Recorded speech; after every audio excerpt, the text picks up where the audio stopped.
3 superstars just had their careers destroyed, and one of them is still lying to himself about a comeback. I discovered the hidden stat that proves their decline is permanent.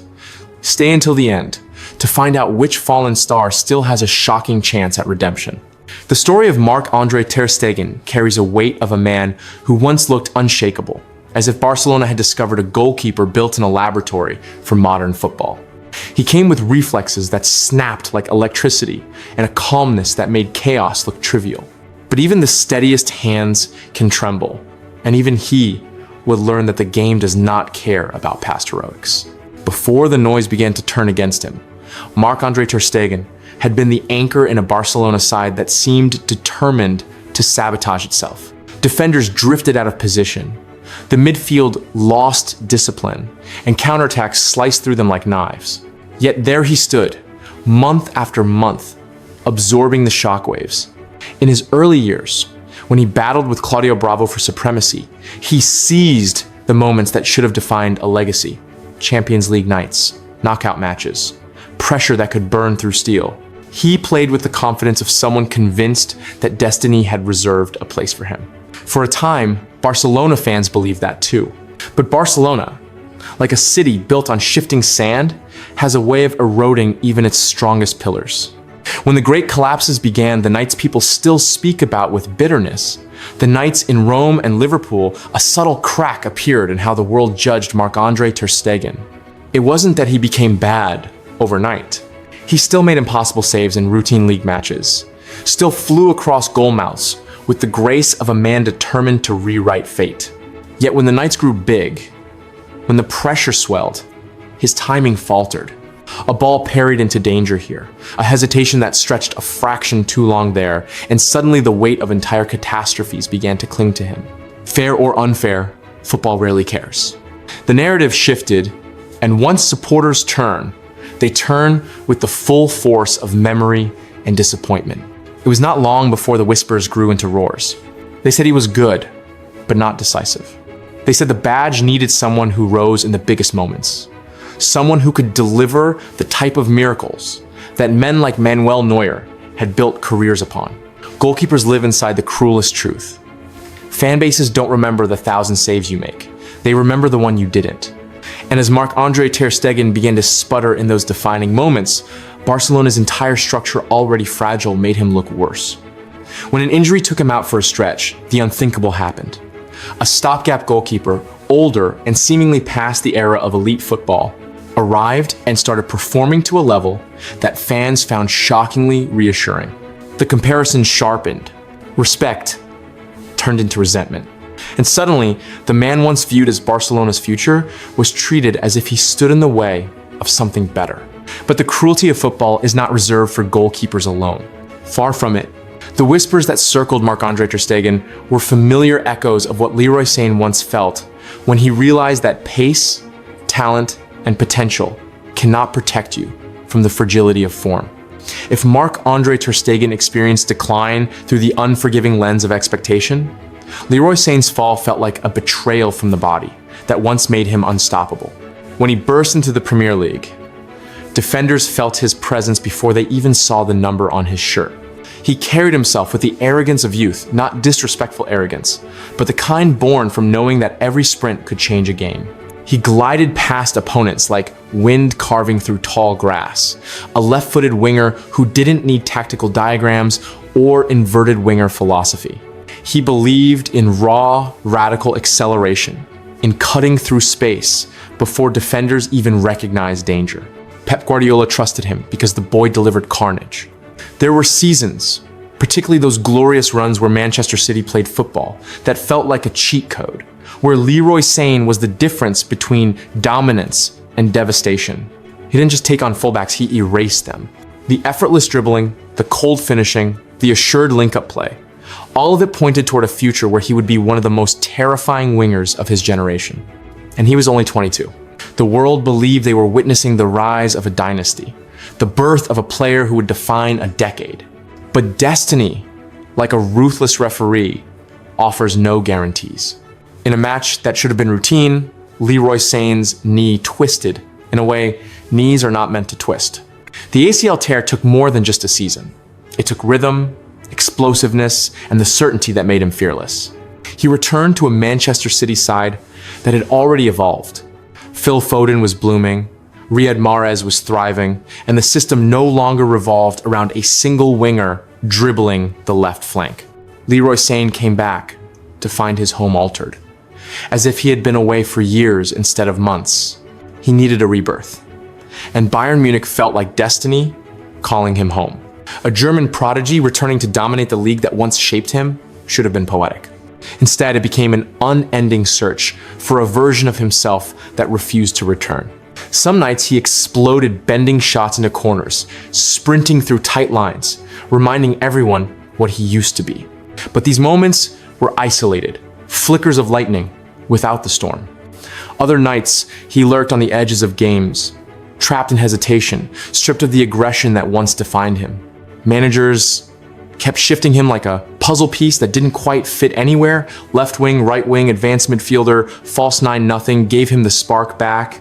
Confidence is oxygen for wingers, and his kept draining with every inconsistent performance. For Germany, the situation felt even harsher. A nation that once saw him as the vanguard of a new generation slowly replaced him with the rising brilliance of players like Jamal Musiala and Florian Wirtz. Where he should have stepped into leadership, he instead felt the world stepping past him. The fall was painful not because he became terrible, but because he became ordinary. And for a player touched by brilliance, being ordinary is a heavier curse than failure. The idea that he would eventually find himself playing in Turkey at just 29 would have sounded like blasphemy years ago. But the game is merciless. One day you're the future, the next day you're a trivia question about wasted potential. Yet the decline of Leroy Sané and the unraveling of Marc-Andre Ter Stegen still cannot match the emotional dissonance inside the story of Mason Mount, whose fall wasn't physical like the wingers or catastrophic like the goalkeepers. His collapse was subtle, a quiet erosion of belonging, a drift away from the place he called home. Mason Mount's footballing life began not with fireworks, but with discipline, technique, and an obsessive love for the game. While others dazzled with showmanship in the academy, he built himself from structure, intelligence, and relentless work. Chelsea saw something in him early, not stardom, but inevitability. He was that rare youth player whose maturity made you forget how young he was. When he went on loan to Vitesse, critics expected him to vanish, as so many loanees do. Instead, he carved his name into the Eredivisie with the confidence of a player older than his age. At Derby County, under the guidance of Frank Lampard, he became the heartbeat of a team that had no business pushing as high as they did. He had clarity, purpose, identity. When Chelsea faced the transfer ban and Lampard took control of the club, Mason Mount walked into the first team not as a charity case, but as a necessity, and he delivered.